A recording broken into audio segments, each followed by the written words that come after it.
Hello বন্ধুরা, এতক্ষণ তোমরা যে সাপটিকে দেখছিলে এটা কিন্তু কোনো আফ্রিকার জঙ্গলের নয়। এটা হচ্ছে আমাদের বাঁকুড়ার রানীবাঁধ ব্লকের মদনকাটা গ্রামের একটি সাপের ছবি, মানে ভিডিও, যেটা তোমাদেরকে দেখালাম। আমরা একটি এরকম সাপের খবর পেয়ে যাচ্ছি সেটিকে রেস্কিউ করতে। যদি কেউ চ্যানেলে নতুন থাকো অবশ্যই চ্যানেলটি সাবস্ক্রাইব করে দেবে এবং বেল আইকনকে প্রেস করবে এরকমই আরও অনেক আকর্ষণীয় ভিডিও দেখার জন্য। এখন আমরা পৌঁছে গেছি সেই মদনকাটা গ্রামের ভিতরের দিকে, যেখানে একটি জঙ্গল আছে এবং সেই জঙ্গলের মধ্যে শুকনো পাতার মধ্যে দেখো কীরকমভাবে এই ময়াল সাপটি, যেটিকে আমরা অনেক সময় অজগরও বলে থাকি, কিন্তু অজগর আর ময়ালের মধ্যে একটু পার্থক্য আছে। এই ময়াল সাপটি শুকনো পাতার মধ্যে কীভাবে মিশে আছে, এর রঙটা পুরো পাতার সঙ্গে মিশে গেছে। দেখলে হয়তো অনেক সময় বুঝতেও পারা যাবে না কীরকমভাবে এটা নিঃশ্বাস নিচ্ছে। দেখো জাস্ট এর শরীরটা ফুলছে আবার নিচের দিকে নেমে যাচ্ছে। তো এটাকে দেখলে অনেকেই হয়তো বুঝতে পারবেন না পাতার সঙ্গে যে রং, সেই রং মিশে আছে। সুতরাং এটা গ্রামবাসীদের কাছে একটা খুবই সাবধানের বিষয় যে যখনই তারা জঙ্গলে কাঠ বা পাতা সংগ্রহে যাবেন তারা যেন সাবধানে দেখে শুনে যান।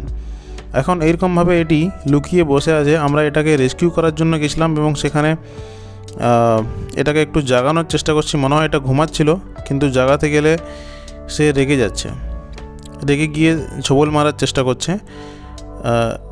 দেখতেই পাচ্ছ, এটিকে একটু জাগিয়ে নিয়ে আমরা বস্তার মধ্যে ঢোকাবার চেষ্টা করছি। বস্তাটাকে পিছনের দিকে আমরা রেডি করে রেখেছি, কিন্তু সে উঠতে চাইছে না। একটু অলস, তাই না? মনে হচ্ছে দুপুরে খেয়ে বেশ ভালো ভাত ঘুম দিচ্ছে আমাদের মতো।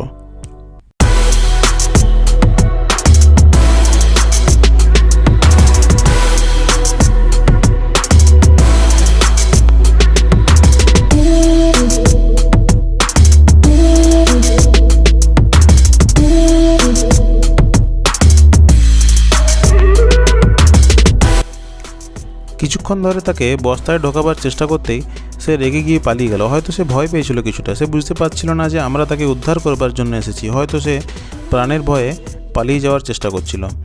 এখান থেকে সে বনের ভিতরে ভিতরে অন্যদিকে যাচ্ছে। ওহো, কিতনা খুবসুরত লাগ রাহা হ্যায়। দেখো কিভাবে যাচ্ছে, একদম এঁকে বেঁকে।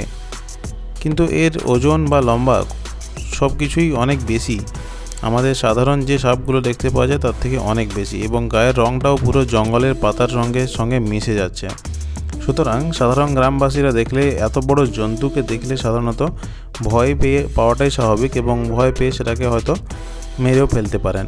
তার জন্য আমরা ভাবলাম যে এটাকে কোনো রকমে উদ্ধার করে বন দপ্তরের হাতে আজকে তুলে দিতেই হবে।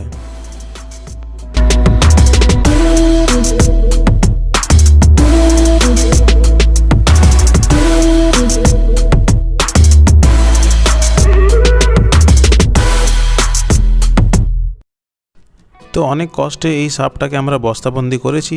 ভিডিওটা আশা করি ভালো লেগেছে। একটা অবশ্যই লাইক তো দিয়েই দেবে এবং নিজের পরিচিত সবার মধ্যে ভিডিওটা শেয়ার করে দেবে।